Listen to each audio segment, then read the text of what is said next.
I just did it again. Ned, we have miracles in the big city. Actually, it wasn't in this city. It was in Toronto, Canada. On Wednesday night, we were at Greenmount Station with a couple of great Ravens players, Ryan Jensen and Chris Carter, a couple of young guys swabbing for the bone marrow registry, and the Orioles couldn't get a hit. The Orioles couldn't get a run. The Orioles got some hits, and then couldn't get some runs. And then, lo and behold, late into the night, when all hope appeared lost, it's the guy from Korea they didn't even want on the baseball team, Luke Jones. Baseball's a strange game. That's all I'm going to say. And it's a victory, and I'm going to celebrate it for what it is, which is one of the larger hits, I think, in recent Oriole history, right? Oh, it has to be. I mean, as far as clutch hits go here in the Buck Showalter era, I mean, Delman Young against Detroit in the division series. I mean, beyond that, yeah, there have been some big home runs in the regular season and nice comeback wins, but when you look at the stakes, knowing that a loss all but, killed your chances for the top wild card, and Detroit ends up winning a rain-shortened game in 5 innings, and knowing that they would have tied them, I mean, it's just enormous. It was a tremendous at-bat, cold off the bench. Hyun-Soo Kim, as you mentioned, the guy that the Orioles, frankly, were looking to, at the very least, send to the minors, and at most, they're looking to potentially get rid of him in the spring. It's good that it didn't work out that way. Let's just say that. Just a huge, huge home run. And as you called it, a miracle. I mean, we'll see how this plays out over the next few days. We'll see how it plays out if the Orioles get into the postseason. But, boy, that was a whole lot of fun. Dude, he has the best at bats of anybody on the team, and I don't know who second place is.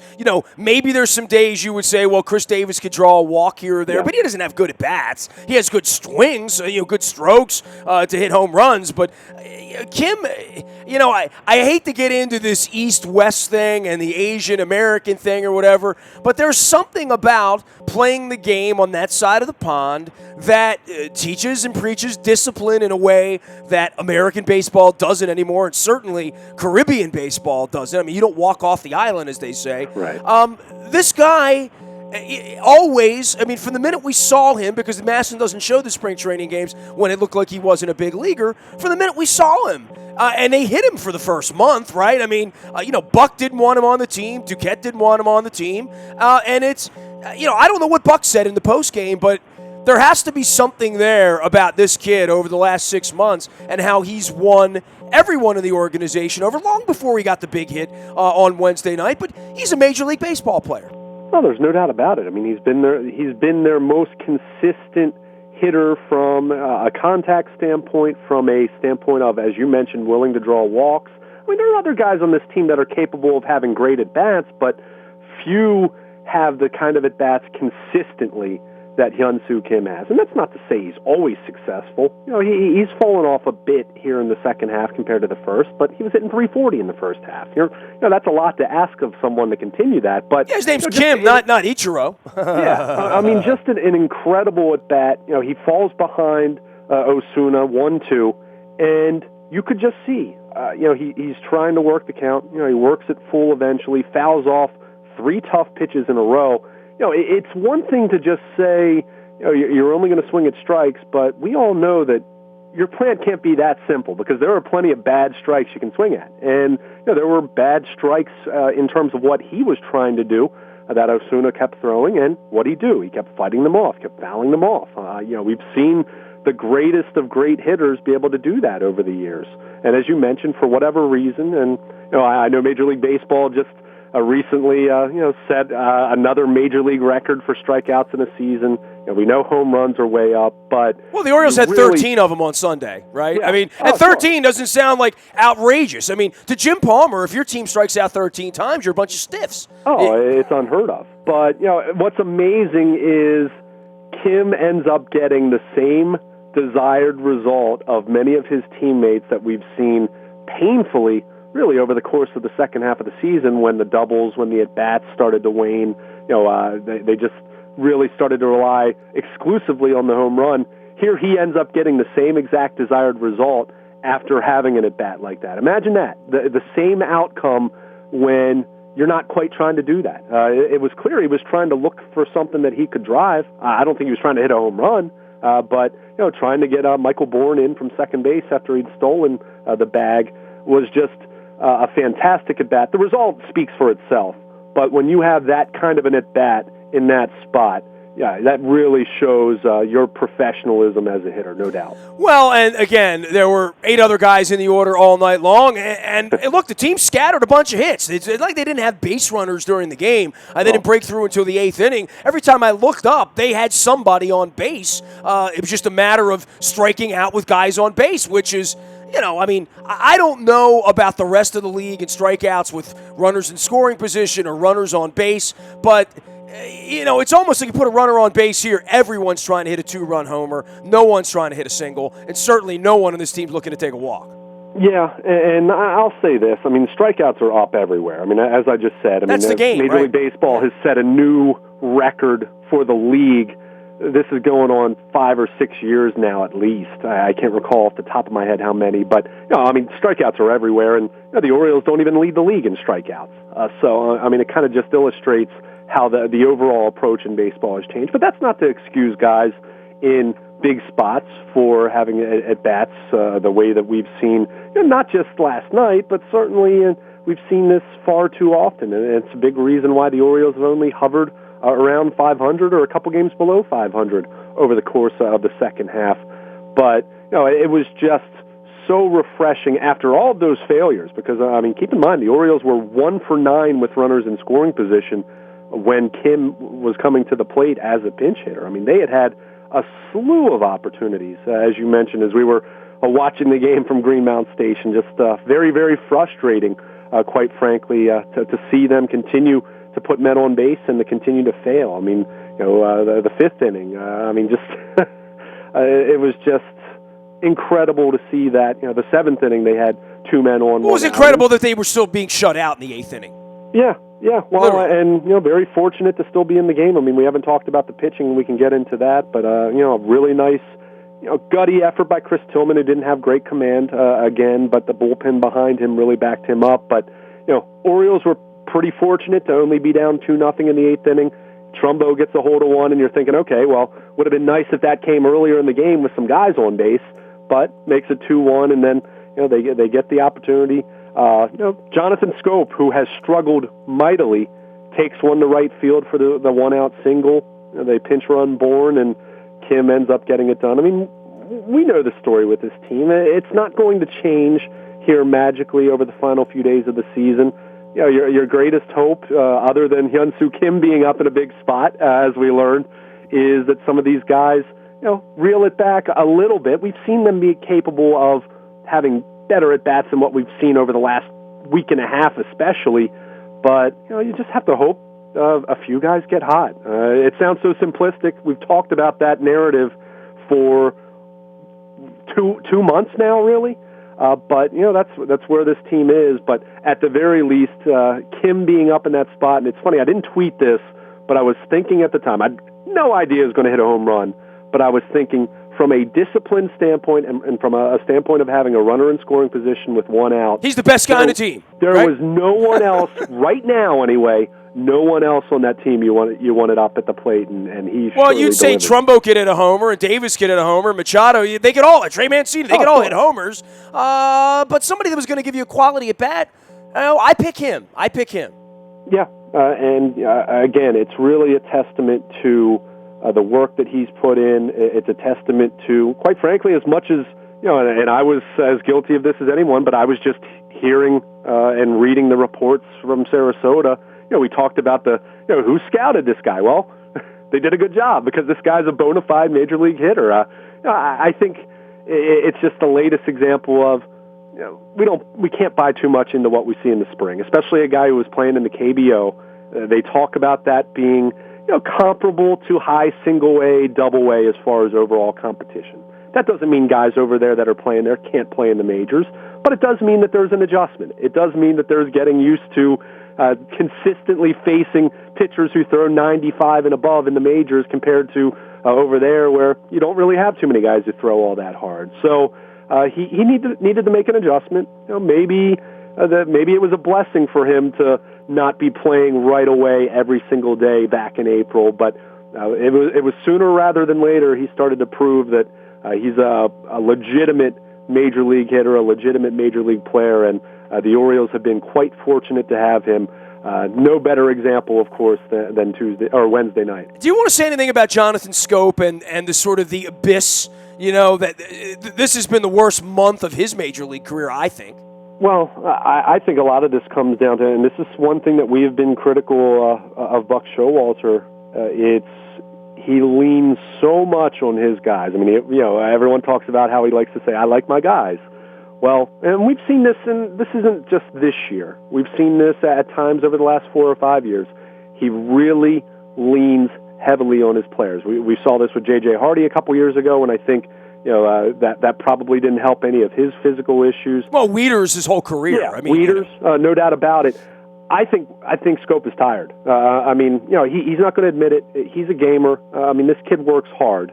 I know the approach looks really ugly at times. We know he's not he makes Adam Jones look like Ricky Henderson selective in terms of patience. But he's a gamer. He's gone out there and played. The defense, save for a couple lapses here or there, is really, really good. So you at least have that for you out there. But it's clear he's been struggling with the bat. That's why I said it was really nice to see him just go the other way against Osuna in the ninth for the single. It's been such a struggle for him. I don't know if that means he won't get going again. Maybe he will, but I think you talk about a guy who's played every game.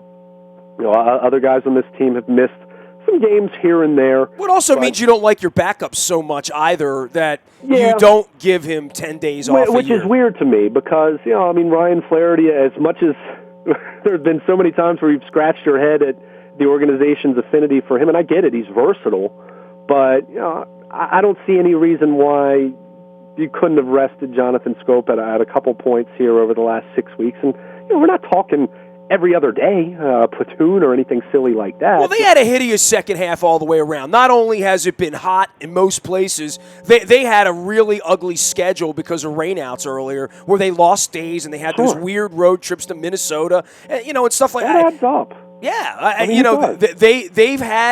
every team's had a long season, but there were stretches where they're playing 20 days in a row where you should give the kid a day off. Yeah, and it's not, and I know fans don't want to hear that, but, and they're making a lot of money. I get that, and every team has these challenges, but they're also human beings, too. The human body is not designed to play 162 games in, a 180, 185 day period. It's I don't think it's even that many. That's a difficult thing to do. That's why there have been PEDs and way back when greenies and and I'm not justifying that stuff. I'm not trying to excuse it, but you kind of understand where players sometimes are coming from with that stuff. But with testing, that stuff has largely been outlawed. There's still guys who get popped and still suspicions, but it's the whole point being it's challenging. And when you have a guy who hasn't had days off, and we talked about this for going on, we talked about this for 16, 17 years in a row with Cal Ripken, quite frankly, with the grind of playing 162 games every year. So with Scope, I think it's a product of that, and it's a product of a guy who does have a significantly flawed approach at the plate. Now he's so talented, so good at the things that he does well that he's able to overcome that. But when he's scuffling, the lack of plate discipline becomes so much more magnified, and that's when you end up having a guy who really goes into a tailspin. But again, give him the credit for putting the tying run on base and starting that rally that Hyun-Soo Kim finished off. Yeah, every night there's a different star. That's the magic of Orioles baseball. It's Hyun-Soo Kim on Wednesday night, keeping the train rolling. And now, the Orioles find themselves in a position to take 2 out of 3 in this series. And, they're going to turn the ball over once again. Ubaldo Jimenez coming to the rescue to save us at this point, and Marcus Stroman, and then, of course, heading off to Yankee Stadium. The Blue Jays will be playing the Red Sox all weekend. The 4 days left, Luke. What's going to happen here? We're going to be playing baseball on Tuesday? I said a few weeks ago I thought that they would be a wild card. I'm going to stick with that. It's still sitting right there for them. I'm still going to lean toward they'll be the road team. But, hey, get the win on Thursday night, and as you pointed out, Toronto playing Boston, Red Sox still in a position where they'd like to be the number 1 overall seed. They're a game and a half behind Texas, I believe, right now. So that's still in. Well, they've had a rough week. They've lost a couple games. Yeah. So so it's we'll see how this plays out. I mean, it's going to be fun, and the Orioles. Man, sure feels like they saved their season. Not as dramatic as Jacoby Jones in Denver a few years back, but it was pretty darn dramatic because I don't think anyone was feeling good about the way that game was going. Even going into the ninth, and for as much as people have asked, and myself included, why Hyun-Soo Kim hasn't been an everyday player, and I get it. There was a lefty on the mound, but there have even been times where he hasn't played against righties. It was sure great having him to come off the bench in that spot. 6 for 9 off the bench this year. He's batting .667 as a pinch hitter. He has just been the epitome of a professional hitter. I mean, you hear that professional hitter term thrown out there so many times. It's such a cliche. I get it, but this is a guy who knows what he's doing up at the plate. He doesn't come through all the time, but he comes through quite a bit. And I mean, you look at the on-base percentage, and you just looked at that approach against Osuna. Down 1-2 in the count, just fouling off pitches, making sure he wasn't going to swing at anything out of the strike zone. And Osuna makes a mistake, and we've seen this. We've seen this on a few occasions. He doesn't have big home run power. It was only his 6th of the season. But you throw a fastball in or half to him, and he's looking for that, he can run into it. There's no doubt about that, and certainly he ran into it at Rogers Center. And the irony of it, I suppose, is it officially clinched the division for the Boston Red Sox, but I don't think the Orioles mind that one bit. Well, okay, so Toronto at 87 wins, the Orioles at 86 wins, Detroit at 85 wins, Seattle at 84 wins, Houston, who I put my dollar on at the beginning of the season, is now the caboose and almost mathematically eliminated back done at this point. I mean, they're not going to. They're not going to jump, they're not going to be able to jump. Somebody else is going to win this weekend, right? Catching, this becomes the biggest game of the year now, right? This Jimenez start on Thursday night, that you could catch the Blue Jays, and somehow you win 2 out of 3 in New York, they lose 2 out of 3 against Boston, and the game's at Camden Yards on Tuesday. Yeah, you can. We haven't painted the scenario of the game being at Camden Yards a whole lot around here the last couple of weeks because it hasn't trended in that direction. Right.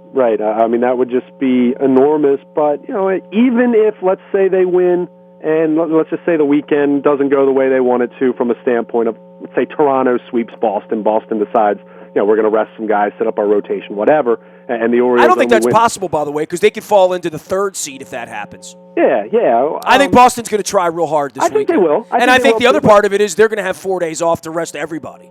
Sure. Oh, no doubt about it. They don't have to play till Thursday. But let's just say, hypothetically speaking, the Orioles win tonight, but Toronto sweeps Boston, and the Orioles only take 2 out of 3 from New York. You finish 1 game behind. Still, the fact that if you go to Rogers Center and take 2 out of 3 gives you that much more confidence going there next Tuesday. For as much as I think moral victories and that kind of stuff doesn't really apply in baseball nearly as much as other sports, I think that would be quite a lift for them if they are in that spot. And as you pointed out, if you win and you tie them for the top wild card, and things go well in the Bronx this weekend, and things don't go so well for the Blue Jays, then you could wind up at Camden Yards, where of late the Orioles haven't played nearly as well there. But we know for the duration of the season, they've been one of the best home teams in the majors. That would be a major advantage in that 1-game playoff that we know isn't much more than a coin flip either way. All right, well, we have a wild and woolly evening on Thursday night, and I don't mean the Cincinnati Bengals, by the way. Luke and I will be monitoring all things Orioles and Blue Jays as Ubaldo Jimenez attempts to win the series and put the Orioles back into a position to be hosting a baseball game on Tuesday. You can reach Luke at WNST.net and Luke at WNST.net as well. I am Nasty at WNST.net. Facebook, Twitter, LinkedIn, Snapchat, Instagram. We had a great time at Green Mountain Fremont Station. Big thanks to Chris and Fremont Mortgage and Carl Delmont and everybody for coming out and joining us. Ryan Jensen and Chris Carter, you'll be hearing that at WNST.net. And if you miss it, you can find it in the Buy a Toyota audio vault 24 hours a day from anywhere in the world. You can download the TuneIn Radio app, where we come in crystal clear. The morning newspaper ships to your email inbox at 7 a.m. and had some happy headlines on Thursday morning, I assure you. All brought to you by Planet Fitness and PlanetFitness.com. And if there's any breaking news, injuries, any other reports about the Ravens game on Sunday against the Raiders, or any trades that happen in the offseason, you'll get it first on the WNST Tech Service. That is brought to you by Coons Ford of Security Boulevard. Dennis will be here today, 3 to 5, and every Thursday driving you home and getting you ready for the weekend. Plenty of Ravens and Raiders ahead, plenty of Orioles and Blue Jays ahead, plenty of great conversation ahead. We are WNST.net, AM 1570, and WNST Towson, Baltimore, and we never stop talking Baltimore sports.